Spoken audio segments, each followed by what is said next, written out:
Market Movers pekan keempat bulan Juni 2020. Pergerakan pekan ini tampaknya masih akan dipengaruhi oleh perkembangan berita mengenai pandemi COVID-19. Ada dua sentimen yang tarik-menarik, yaitu sentimen positif terhadap pembukaan kembali perekonomian dan kekhawatiran terhadap peningkatan penyebaran wabah dan second wave di Amerika Serikat dan Tiongkok yang dapat memicu pelambatan ekonomi global kembali. Selain itu, pasar juga tampaknya akan memperhatikan ketegangan geopolitik di Asia antara dua Korea dan antara Tiongkok dan India. Senin, 22 Juni. Pidato Gubernur Bank Sentral Australia akan menjadi penggerak pasar di awal perdagangan pekan ini.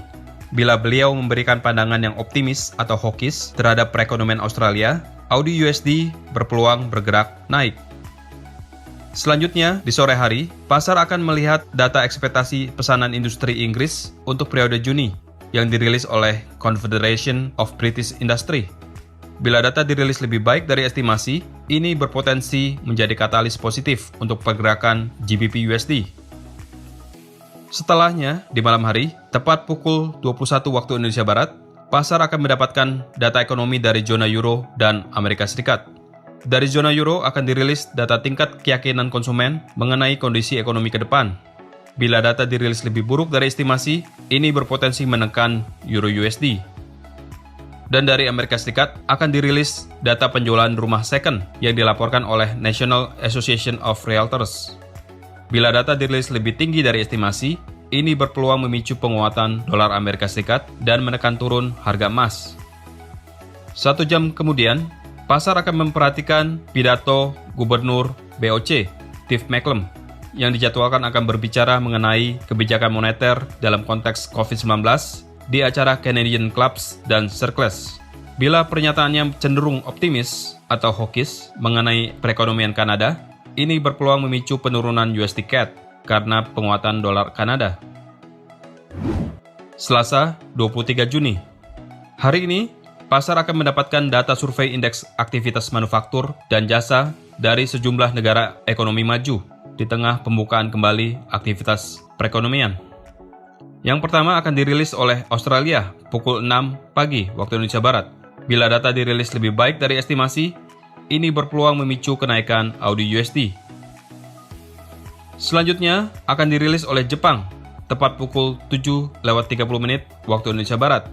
Bila data dirilis lebih rendah dari estimasi, ini berpotensi memicu kenaikan USD JPY karena pelemahan yen Jepang. Setelahnya, di sesi perdagangan Eropa, data indeks aktivitas manufaktur dan jasa akan dirilis oleh Prancis pukul 14:15 waktu Indonesia Barat, Jerman pukul 14:30 waktu Indonesia Barat,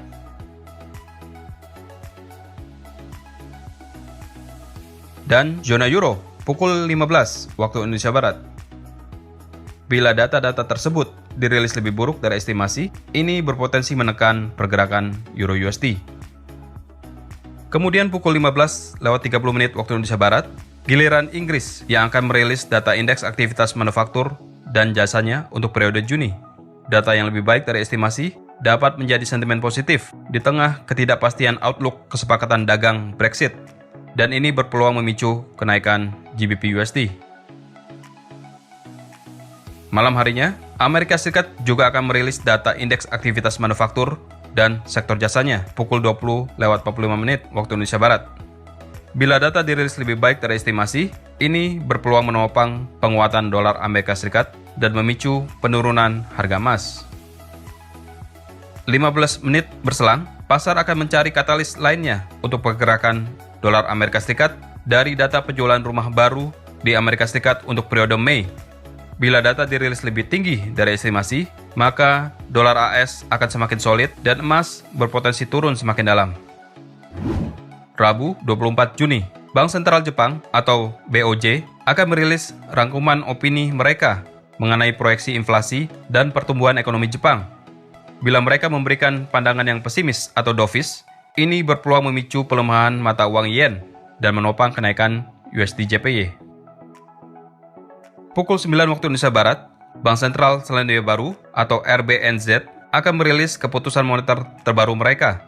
Bila mereka mempertahankan suku bunga acuan dan memberikan pernyataan yang optimis atau hawkish, ini berpotensi memicu kenaikan NZD-USD. Di sore hari, pukul 15 waktu Indonesia Barat, data survei pengusaha Jerman mengenai kondisi bisnis ke depan yang dirilis oleh lembaga IFO berpeluang menjadi penggerak untuk Euro-USD. Bila data dirilis lebih rendah dari estimasi, Euro-USD berpotensi melemah. Selanjutnya, pukul 20 waktu Indonesia Barat, pasar akan melihat data indeks harga rumah di Amerika Serikat untuk periode April. Bila datanya dirilis lebih buruk dari estimasi, maka harga emas berpeluang bergerak naik karena pelemahan USD. Dan seperti biasa, Energy Information Administration akan melaporkan jumlah cadangan minyak mentah di Amerika Serikat untuk tingkat mingguan. Bila cadangan kembali meningkat seperti 2 pekan sebelumnya, maka harga minyak berpotensi bergerak turun. Kamis, 25 Juni, pukul 13 waktu Indonesia Barat, Jerman akan merilis data survei konsumen mengenai kondisi ekonomi ke depan oleh lembaga GfK. Bila data dirilis lebih baik dari estimasi, ini berpotensi menopang kenaikan Euro-USD. Selanjutnya, perhatian pasar akan tertuju ke data indeks penjualan di tingkat grosir dan retail yang disurvei oleh Confederation of British Industry. Bila datanya lebih baik dari estimasi, ini berpeluang memicu kenaikan GBP-USD. Malam harinya, tepat pukul 7:30 waktu Indonesia Barat, pasar akan mendapatkan sejumlah data ekonomi penting dari Amerika Serikat, seperti data Durable Goods Orders atau pesanan barang tahan lama untuk periode Mei, data pertumbuhan GDP Amerika Serikat untuk kuartal pertama, data klaim tunjangan pengangguran mingguan, dan data neraca perdagangan untuk periode Mei. Bila data-data tersebut dirilis lebih baik dari estimasi, maka dolar Amerika Serikat akan menguat dan harga emas berpotensi bergerak turun. Jumat, 26 Juni, data indeks harga konsumen inti di Tokyo yang dirilis pukul 6:30 waktu Indonesia Barat berpotensi akan menjadi penggerak USD-JPY. Bila data dirilis lebih rendah dari estimasi, ini berpeluang memicu kenaikan USD-JPY karena pelemahan yen. Selanjutnya, pukul 18 waktu Indonesia Barat, pasar akan mencerna buletin kuartalan yang dirilis oleh Bank Sentral Inggris atau BOE, yang biasanya akan memberikan komentar mengenai perkembangan pasar dan operasional kebijakan moneter. Bila laporan bernada pesimis atau dovish, maka GBP-USD berpotensi turun. Pukul 19:30 WIB, pasar akan melihat perilisan 2 data penting dari Amerika Serikat, yaitu data Core PCE Price Index, yang juga merupakan salah satu indikator inflasi, dan data Personal Spending atau belanja pribadi masyarakat, yang keduanya untuk periode bulan Mei. Bila data tersebut dirilis lebih rendah dari estimasi, ini berpeluang memicu kenaikan harga emas karena pelemahan dolar Amerika Serikat. Selanjutnya, tepat pukul 21 waktu Indonesia Barat, pasar akan melihat hasil data sentimen konsumen Amerika Serikat yang dirilis oleh University of Michigan. Data ini mengukur tingkat keyakinan konsumen terhadap kondisi ekonomi Amerika Serikat.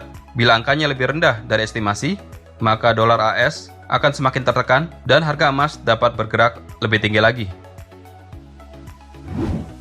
Berikut adalah jadwal market movers yang lebih lengkap untuk Anda perhatikan agar Anda tidak kehilangan kesempatan.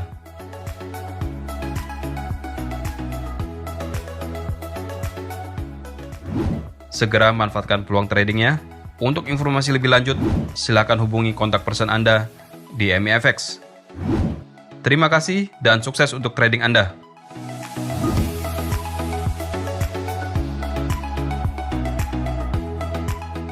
Nantikan Market Movers setiap minggu. Jangan lupa like dan subscribe untuk mendapatkan notifikasi pertama.